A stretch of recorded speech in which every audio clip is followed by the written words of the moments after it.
आप सब सीखिए, कुछ नहीं। देखो कथा का नियम पहले ये है, अभी बताया यज्ञ है, यजमान और आचार्य के बीच में आहुति देते समय अगर बीच में कोई व्यवधान आता है तो यज्ञ भंग होता है। सब विधान बनाए गए हैं, सभी लोग आएंगे अपने अपने समय के अनुरूप।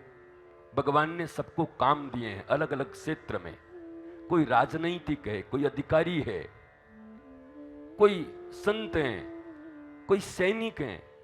सबके अपने अपने अनुसार थोड़े थोड़े समय निकालकर भगवान की अभ्यर्थना करने आते हैं। भागवत जी की वो आएंगे और वो भाव से ही आते हैं। पर आप घंटों से जो बैठ के सुनते हो ना, तो आप अपनी तारतम्यता को मत तोड़ा करो। एकदम शांति से चुपचाप देखते रहो। फिर भगवत का विश्राम हो जाए, आरती हो जाए, फिर आराम से मिले। यहां पर जो जो विद्वत जन आए हुए हैं, महापुरुष आए हुए हैं, सभी दर्शन करेंगे, हम भी दर्शन करेंगे और दर्शन करके और फिर आनंद लेंगे, उनकी बातों का आह्लाद लेंगे।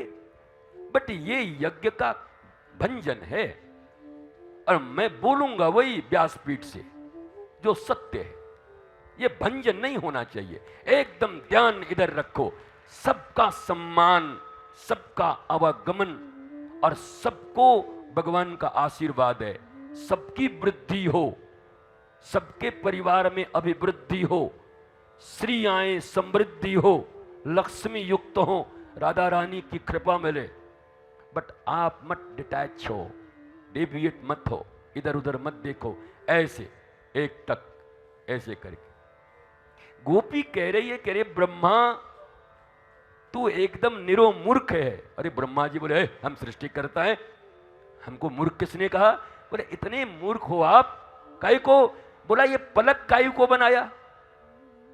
अगर पलक न बनाया होता तो हम अपने श्याम सुंदर को जो देखती हैं, ये पलक गिरने में एक पल के लिए भी जो हमारा देखना बंद होता तो हमारे प्राण निकल जाते हैं। काश कि हमारे पलकें न होती। एक तरफ आप उन ब्रज के लोगों के प्रतिनिधित्व कर रहे हो, उन ब्रज गोपियों का प्रतिनिधि हो तुम, आप सब हैं। तो वो कह रहे ब्रह्मा से कि पलक क्यों बनाया? भागवत के दर्शन में मुझे तकलीफ हो जाती है। और आप कैसे हो कि जानबूझ के पलक इधर उधर कर रहे हो? यहां मटमटाते रहो ऐसे बीच में, ऐसे ऐसे, पर सीधे ही रखो तो काम बनेगा, काम अच्छा होगा। आनंद की बात यह है कि आप सब ब्रजवासी हैं, हमारे पूज्य हैं, हमारे आराध्य हैं। ठाकुर जी आराध्य हैं, पर ठाकुर जी के कथनानुसार ही ब्रजवासी वल्लभ सदा। तो हम तो दिल से मानते हैं, हम चौका और चौकी पर अलग से नहीं बोलते, दिल खोलकर ब्रजवासियों को अपना आराध्य मानते हैं तो मानते हैं और उनके चरणों में प्रणाम करते हैं। आप मेरे आराध्य हो और सदा रहोगे। पर चूंकि मुझे व्यासपीठ पर बिठाया गया है, ट्यूशन पढ़ाने के लिए बुलाया गया है, तो ट्यूशन का कुछ तो अपना हम हक अदा करके जाए ना, कि हमें ट्यूशन के लिए बुलाया गया कि थोड़ा बाँच दो आके भागवत जी को। ऐसे रहो।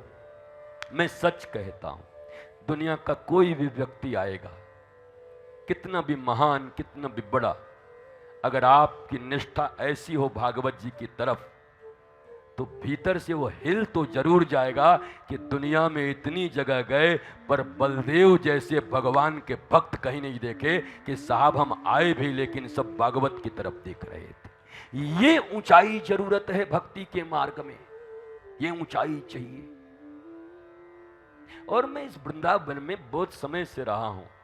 छोटा सा एक झोला लेके कहीं जब रास होता या भागवत कथा होती, जहां लोगों के खड़ाऊं और जहां जूते चप्पल लगाए पादुका रहते थे, वहां बैठ बैठ के मैंने भागवत सुनी। मैं 20 साल रह के बड़ी मुश्किल से एक बार जब एक छोटा उत्सव किया, और फिर मैं बहुत प्रयत्न करके, कितने कम लोग जाने, लेकिन जब राष्ट्र की सेवा करने की इच्छा हुई, और फिर अर्नब एक दिन आए और बोले गुरुदेव आपको बुलना पड़ेगा, अब तो अब आना पड़ेगा कुल के।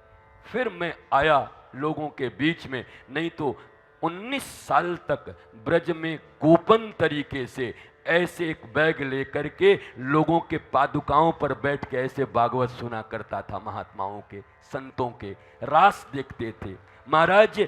अष्टयाम लीला देखा करते थे पोगला में बैठ बैठ करके, सुबह से लेके जब जब होती थी, क्योंकि तब मेरे आराध्य वही हैं, इष्ट वही हैं। फिर कौन आया कौन गया वो देखने के लिए नहीं बैठे। और यही भावना रखो, 6 दिनों से यही तो बता रहे हैं कि प्रमुखता जिसको दोगे वही आपके जीवन में हावी होगा। इंपॉर्टेंस जिसको मिलेगा वही आपके जीवन में इंपॉर्टेंट होके आएगा। तो इंपॉर्टेंस श्री कृष्ण को ही दो। मैं सत्य कहता हूं, इस लोक उस लोक, यहां वहां, ऊपर नीचे, घर परिवार, तुमसे आगे कोई नहीं होगा अगर तुमने कन्हैया को इंपॉर्टेंट देना प्रारंभ कर दिया। महाराज वो जगत पिता हैं, ठाकुर जी हैं, उनको इंपॉर्टेंस दो ना। तो ये भाव बनाए रखो। फिर कभी अगले साल या कभी कथा इत्यादि होती रहेगी, कभी आने का अवसर मिला आधे घंटे के लिए, तो हम भी आके चेक करेंगे कि मुंडी उधर मुड़ा कि मुंडी इधर है। हम देखेंगे जरूर, तब समझेंगे कि हमारे बलदाऊ वाले लोगों ने तो भाई मामला बना लिया, अपना काम बन गया, उनका काम हो जाएगा। आज रुक्मिणी जी के पत्र को पाकर के भगवान ने पूछा उद्धव से कि उद्धव मुझे कुछ सेना चाहिए, दोगे क्या?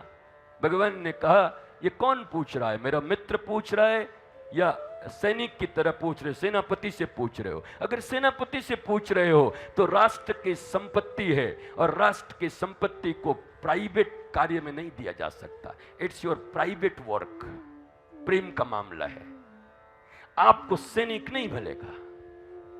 श्री कृष्ण, मैं तो अभी अगर किसी दिन पांडे जी, मैं बहुत जल्द बोलूंगा ही कभी न कभी, कालिदास के रघुवंशम के ऊपर बोलूंगा कि भगवान राम, भरत और राज सत्ता के विषय में उनका क्या लिखना है। अगर भारत में उसका 10% पालन हो जाए तो भारत विश्व गुरु बन जाएगा।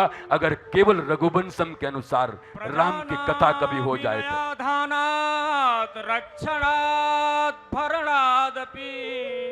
रघुवंशम पिता पितरस्तासाम केवलम जन्म हेतवे।